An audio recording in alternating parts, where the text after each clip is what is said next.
आज एक मी खूप छोटीशी आणि मस्त अशी कथा तुमच्या सोबत शेअर करत आहे। सांसारिक माणसाला सुखी राहण्यासाठी ऋषी मुनींनी दिलेला मार्ग। एक दिवस एक व्यक्ती एक प्रश्न घेऊन ऋषींच्या भेटीस आला। ऋषींच्या नुसत्या दर्शनाने त्या व्यक्तीचे मन शांत झाले।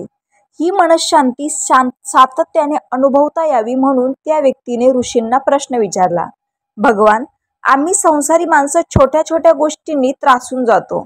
आम्हाला तुमच्यासारखं कायम आनंदी कायम सुखी कसं बरं राहता येईल? कृपया मार्गदर्शन करावे। ऋषी त्यांच्याकडे बघून किंचित हसले। ते म्हणाले, यावर उपाय तुला आज नाही उद्या देतो।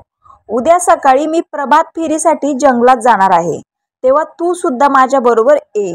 त्या व्यक्तीला वाटले उचित जागी उचित वेळी ऋषी आपल्याला काहीतरी मंत्र नक्की देणार। त्याने होकार दिला आणि तो आनंदाने परतला। दुसऱ्या दिवशी सकाळी ठरलेल्या वेळी ऋषी फेरफटका मारायला निघाले, तेव्हा ती व्यक्ती वेळेआधीच हजर झाली आणि ऋषींसोबत चालू लागली। ऋषी शांतपणे चालत होते। व्यक्तीच्या मनात चलबिचल सुरू होती। ऋषी तो मंत्र कधी देतील याची त्याला उत्सुकता लागली होती। तेव्हा ऋषींनी वाटेत पडलेला एक जड दगड उचलला आणि काहीच न बोलता त्या व्यक्तीच्या हातात दिला। त्यानेही तो निमूटपणे हातात घेतला आणि दोघेही चालत राहिले।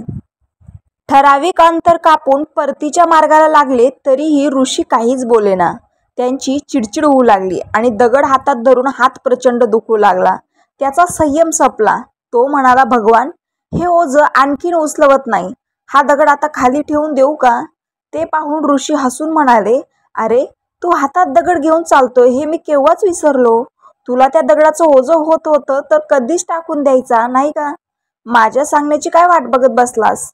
पण भगवान, तुमच्या आज्ञेशिवाय मी खाली कसा ठेवणार होतो?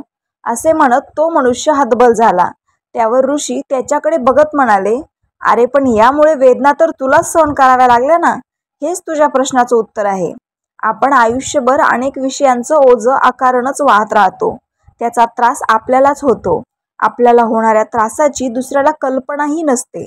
त्याच्या सांगण्याची वाट पाहत न बसता हे ओझं लवकरात लवकर टाकून देण्याची कला आत्मसात कर। मग बघ, आयुष्यभर नक्कीच सुखी होशील आणि आनंदीही।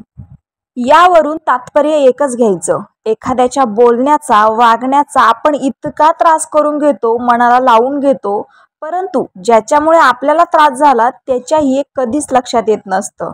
मग आपण तरी त्रास का सहन करून घ्यायचा? कोणाचा त्रास सहन करून घ्यायचा? त्रासाच्या क्षणामध्ये सुखाचे क्षण लोप पाहून जातात। आयुष्याच्या भरभरून आनंद घ्या। जे ओझं त्रास देतं ते काढून टाका। प्रवास आपोआप सोपा होत जाईल। रामकृष्ण हरी।